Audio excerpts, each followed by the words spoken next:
Assalamualaikum warahmatullahi wabarakatuh. Selamat datang di video keempat kelas online spesial Hacking the Unconscious Mind, menginstal ulang pikiran bawah sadar dengan apapun program yang Anda inginkan. Masih bersama saya Bayu Haji Prasetyo di kelas spesial ini. Oke? Di video ketiga sebelumnya kita udah belajar tentang presuposisi ya. Ini fundamentalnya atau pondasinya dalam belajar pemberdayaan diri, khususnya dalam konteks mind programming ya. Di video ketiga kemarin kita udah belajar tentang, langsung to the point aja ya. Semua adalah netral, oke? Yang kedua, pikiran haus akan makna. Nah, dua poin tersebut saya bilang adalah saling terhubung ya. Kalau boleh saya bilang juga satu kesatuan, tapi memang saya pisahkan ya biar teman-teman lebih jelas lagi ya. Jadi kalau misal teman-teman Anda belum nonton videonya yang sebelumnya, tonton dulu yang ketiga. Kalau misal Anda orang yang tidak berurutan, unorganized kayak saya ini, tidak berurutan orangnya, cobalah please tolong untuk berurutan dulu ya untuk kali ini. Tonton dulu urut dari 1, 2, 3 dan ini yang keempat. Oke.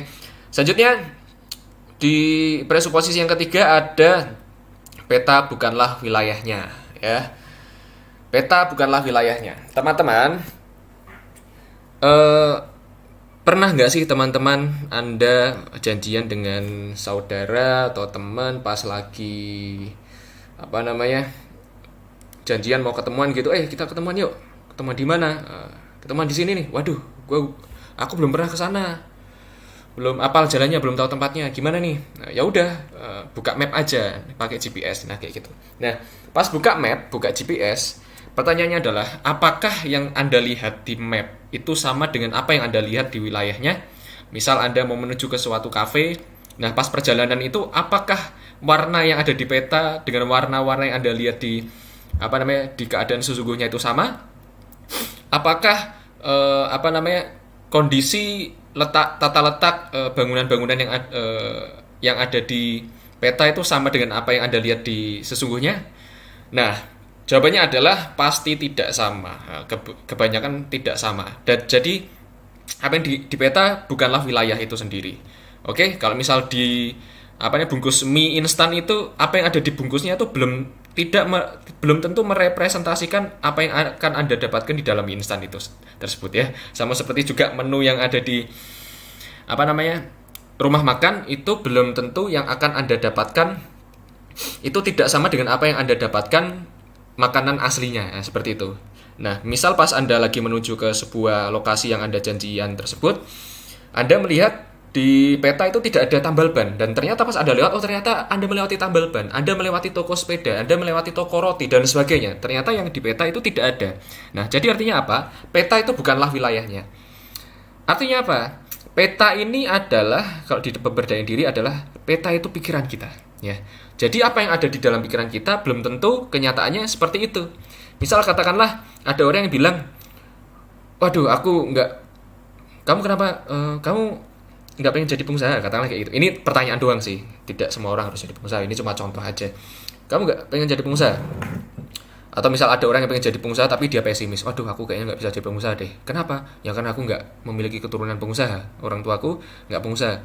Nah, pertanyaannya adalah, apakah ada orang di luar sana yang bukan keturunan pengusaha tapi berhasil jadi pengusaha sukses? Nah, seperti itu. Oh, ada. Dia.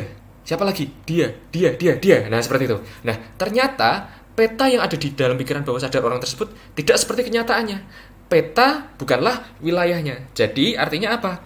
Ketika kita ingin melakukan sesuatu dan kita memiliki mental block berupa program yang menghambat kemauan kita, itu sebetulnya hanya sekedar peta saja, bukan wilayahnya.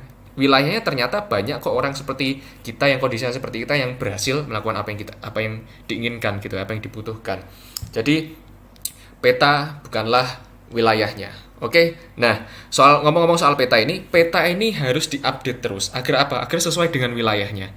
Bayangkan kalau misal kita mau menuju ke suatu kota yang tidak kita ketahui. Misal katakanlah saya dari Semarang menuju ke Jakarta dengan membawa peta bukan di tahun 2018, karena ini direkamnya 2018, saya membawa peta yang pada tahun 2000, katakan 2000. Nah, ini kan petanya nggak update. Jadi kalau misal saya ke sana, maka saya nyasar-nyasar. Gimana caranya mengupdate petanya? Dengan cara kita masukkan informasi-informasi yang berkaitan dengan wilayah yang ingin kita datangi. Jadi kalau misal kita pengen jadi pengusaha, katakanlah ya kita harus memasukkan informasi-informasi yang relevan dengan wilayahnya pengusaha. Seperti itu. Oke? Seperti itu. Peta bukanlah wilayahnya. Kita masuk ke berikutnya. Presuposisi yang ke berapa ini? 1, 2, 3, 4. 4. Manusia berpikir dan bertindak dengan mengambil referensi file di pikiran bawah sadarnya. Jadi, manusia itu berpikir dan bertindak itu atas dasar apa yang di dalam pikiran bawah sadarnya. Saya ngomong kayak gini juga dengan cara otak saya ini merecall atau memanggil file-file bahasa Indonesia dan file skill ngomong yang pernah saya pelajari di dalam bawah sadar untuk keluar, sehingga Anda bisa mendengarkan saya ngomong seperti ini. Nah, kalau misal ada anak-anak misal, ini kan karena manusia berpikir dan bertindak dengan mengambil referensi file di pikiran bawah sadarnya. Jadi kalau misal kita memiliki buah hati, berarti kita harus bisa memiliki buah hati. Misal katakanlah kita pengen anak tersebut percaya diri, ya berarti kita harus memprogramkan dari kecil anak tersebut agar percaya diri. Kita hargai dia, kita berikan kasih sayang, seperti itu. Oke. Selanjutnya, dan inilah yang melatar belakangi kenapa kita orang yang sama, harga yang sama, orang yang katakanlah kembar sekalipun, tapi nasibnya berbeda. Ya karena ini, ya manusia berpikir dan bertindak dengan mengambil referensi file yang ada di pikiran bawah sadarnya. Sedangkan informasi yang masuk di setiap orang itu berbeda-beda. Informasinya bahkan maknanya. Bahkan sekalipun informasinya sama, maknanya pun bisa berbeda di setiap orang. Sehingga nasibnya dan takdirnya pun berbeda. Oke, jadi kayak gini. Ini nyambung dengan yang ini. Life, mind, body, and soul are one system. Ini presuposisi yang kelima. Ya, nyambung dengan ini. Jadi, katakanlah Anda seorang penjual. Ya, Anda seorang penjual, Anda kan bertindak, ingin berjualan. Nah, karena Anda mengambil referensi file yang ada di pikiran bawah sadar Anda dulunya pernah sering sekali ditolak berjualan, maka ketika itu Anda langsung batin dalam hati, waduh berhasil nggak ya, kayak gitu. Akhirnya tindakan Anda pun jadi kikuk ya, jadi nggak karuan. Akhirnya Anda pun mengurungkan niat, waduh nggak usah jualan deh karena dulu kan sering ditolak. Akhirnya Anda bilang sampai di rumah, wah kayaknya aku ditakdirkan untuk tidak jadi penjual yang hebat. Nah, terus kayak gini, misal katakanlah nih di dunia saya, dulu kan saya sekolah pelayaran ya. Sekolah pelayaran, katakanlah teman-teman yang jurusan nautika atau teknik yang kerja di atas kapal itu memilih untuk memasukkan lamarannya ke perusahaan besar.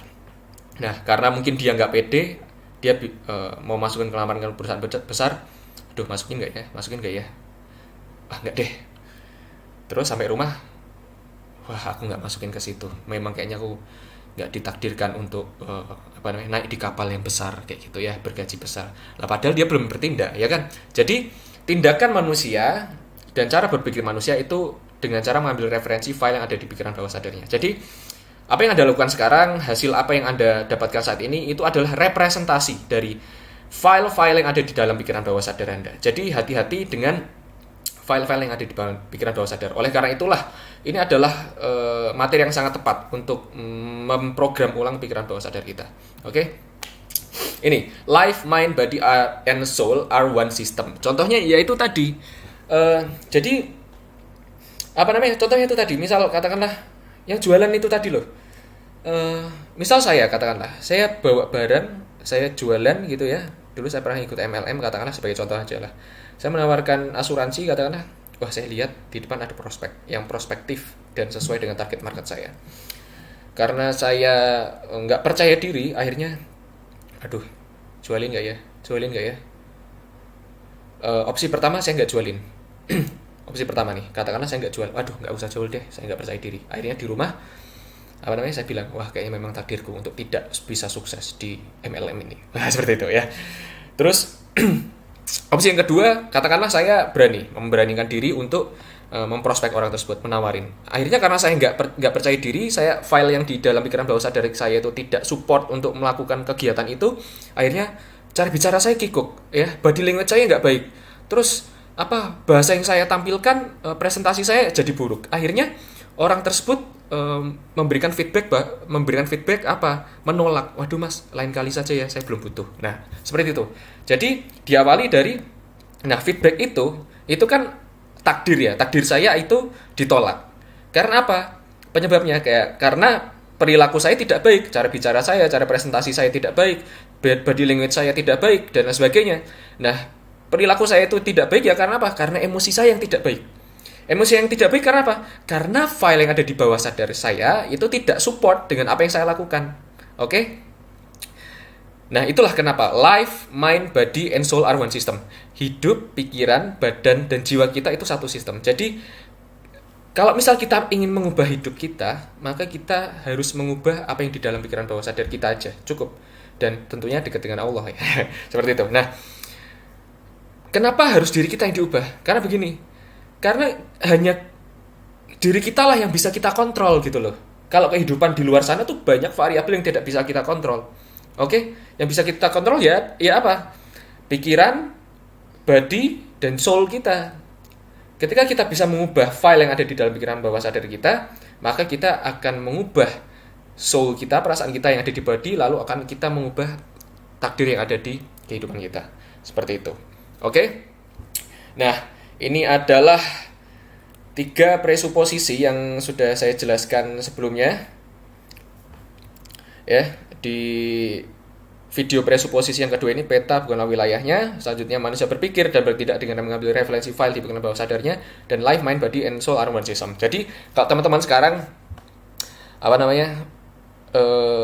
poinnya adalah kalau misal teman-teman sekarang mendapatkan hasil yang seperti ini dalam kehidupan teman-teman dan Anda ingin berubah, maka Anda harus mengetahui apa sih program yang tertanam di bawah sadarku. Kenapa kok bisa aku mendapatkan seperti ini? Oke, katakanlah mendapatkan sial terus. Apa sih yang melatar belakangi kenapa aku sial terus? Kalau misal beruntung, nah itu lupakan saja. Ya. Nanti ada pembahasannya. Kenapa kalau misal pola yang baik itu tidak harus diingat-ingat ya. Nanti kita bahas di video di bagian akhir. Oke. Nah, seperti itu. Kita harus selalu bertanya, kita harus aware terhadap diri kita sendiri. Apa sebetulnya program yang ada di bawah sadarku sehingga aku bisa mendapatkan hasil seperti ini. Nah, seperti itu. Lalu inilah kenapa saya bilang pegangan. Karena apa? Takdir kita itu tidak jauh-jauh dari apa yang di dalam diri kita. Takdir itu representasi dari apa yang ada di dalam diri kita sendiri. Oke? Nah, daripada kita sibuk mengatur variabel-variabel eksternal di luar diri kita yang tidak bisa kita kontrol, maka lebih baik kita kontrol diri kita sendiri. Life, mind, body, and soul are one system. Oke? Saya kira itu dulu di video ke-4 tentang presuposisi. Ini pembahasan terakhir dari presuposisi, materi presuposisi. Besok kita akan membahas tentang label mewah yang tak berarti apa-apa, psycho-cybernetics, dan kasus-kasus ya. Seperti itu. Oke, sampai bertemu di video selanjutnya. Terima kasih.